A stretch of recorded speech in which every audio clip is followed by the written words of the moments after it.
Olha, veja, a primeira parte da pergunta. Eu acho que a polêmica não termina tão fácil. E não está descortinando uma conclusão que possa serenar os ânimos, seja da comunidade internacional, seja aqui dos países latino-americanos, ou seja do maior interessado em que haja paz, que haja serenidade, tranquilidade na Venezuela. O principal interessado são os Estados Unidos. Por quê? Porque a Venezuela é o país que tem as maiores reservas de petróleo, do ouro negro do planeta. Ela chega a ser maior do que da Arábia Saudita mesmo? Sem dúvida. Maior mesmo do que da Rússia, né? Porque a Rússia é o maior produtor e é o maior exportador.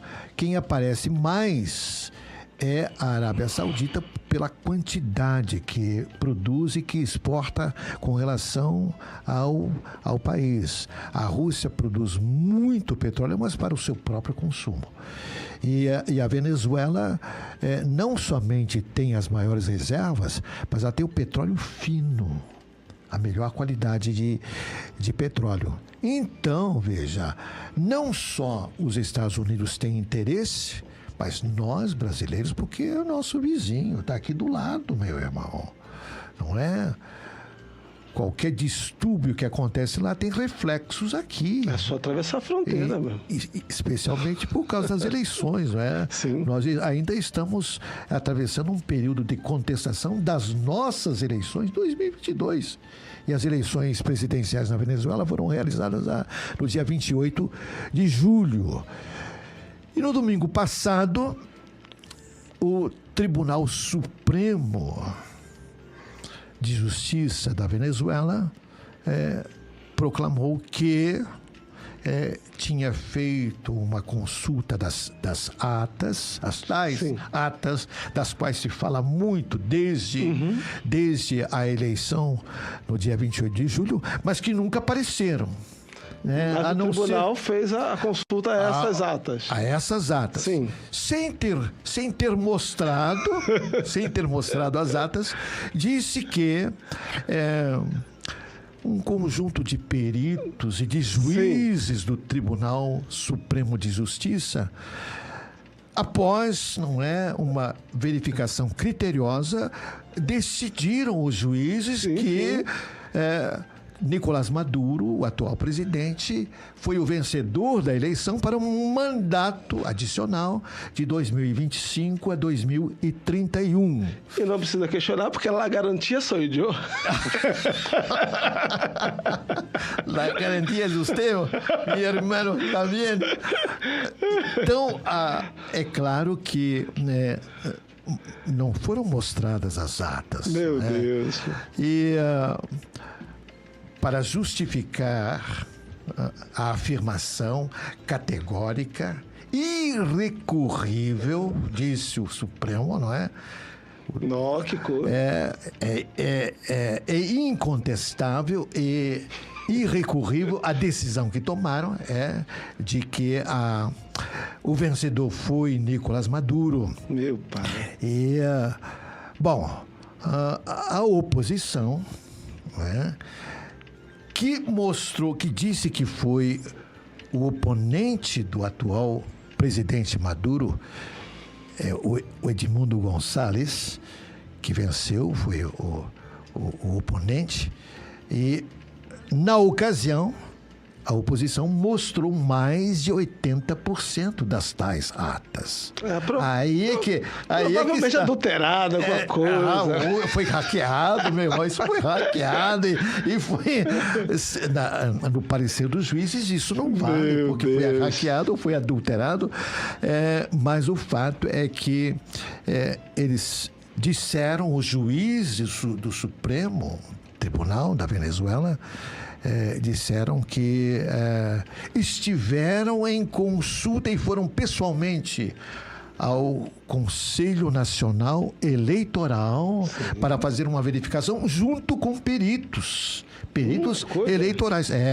Só que a oposição disse, olha, nós não fomos convidados para participar dessa verificação. Nenhum elemento da oposição foi convidado. Mas não precisa. E aí, meu irmão, e os peritos que eles levaram são peritos que foram contratados por Maduro. Não. De modo que estão alinhados esses peritos e os juízes também estão alinhados com Maduro. É por isso que eles decidiram declarar que Maduro foi o vencedor das eleições. Onde é que fica o governo brasileiro nisso? O governo brasileiro emitiu também, no próprio domingo, depois da declaração dos juízes do Supremo Tribunal de Justiça da Venezuela, o governo brasileiro, junto com o governo da Colômbia, disseram que, olha, é imprescindível que sejam mostradas e publicadas as tais atas das urnas eleitorais. E o presidente Lula, depois, no decorrer da semana, em contato com líderes parlamentares em Brasília, ele disse que não reconhece a vitória do Maduro. Mas também não disse que teve fraude. Também não foi tão longe. Porque eu não sei, meu irmão, o que poderia acontecer se ele fosse tão longe dizendo que houve fraude. Mas ele não disse. Ele disse que não foram mostradas as tais atas das urnas eleitorais. Mas assim, na intimidade com os parlamentares, ele disse que não reconhece a vitória do Maduro. Mas não gostava do comunicado que ele firmou junto com o governo da Colômbia. Mas aí o Maduro aproveitou a deixa e deu a seguinte alfinetada no presidente Lula. Ele disse o seguinte, coloco aspas aqui, olha. Ele disse, olha, deu alfinetada no presidente, dizendo que nas eleições de 2022, 2 anos atrás, não é? Aqui no Brasil? Aqui no Brasil não houve, aspas, qualquer comunicado, como foi feito o comunicado do Lula e do presidente colombiano no domingo passado. E nem ninguém se meteu com o Brasil.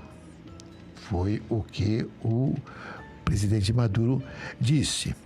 E o que os Estados Unidos disseram? No decorrer dessa semana, porta-voz do governo americano disse o seguinte: a nossa paciência, quer dizer, a paciência dos Estados Unidos e a paciência da comunidade internacional está se esgotando para Nicolás Maduro. Então, quer dizer que o governo americano vai impor sanções, porque da maneira como estão transcorrendo as coisas, é claro que o Maduro vai ficar no poder, não é? Ele vai insistir de que o Supremo Tribunal da Venezuela afirmou categoricamente que ele é o vencedor das eleições e essa decisão é incontornável, é irrecorrível, então ele vai continuar no poder. Os protestos e manifestações irão acontecer com mais frequência, prisões de oponentes e, como já aconteceu, não é? Haverá também óbitos, haverá mortos, não é? Haverá feridos nas manifestações. E o que é mais triste, meu irmão, sanções da comunidade internacional, porque as sanções, nós já comentamos isso, atingem muito mais o povo do que o governo. Com toda certeza. Quando todo país que sofre sanções no seu comércio, sofre sanções na sua economia, é o povo que paga. É o povo que paga, meu irmão. A não ser, talvez, as sanções que são aplicadas aos juízes da Suprema Corte. Eu prevejo o seguinte, meu irmão, que as sanções aplicadas contra eles, porque vários deles já embolsaram muito dinheiro. E onde que mantém o dinheiro, os dólares? Em contas numeradas nos Estados Unidos. Sim. Então, essas contas ficam congeladas. com o risco de perder as contas, como está acontecendo com o Putin da Rússia. Ou então, sanções num outro sentido. Eles jamais poderão, eles e seus parentes mais próximos, não receberão vistos para os Estados Unidos. E aí, veja, isso vai se estender também para os 32 países da União Europeia.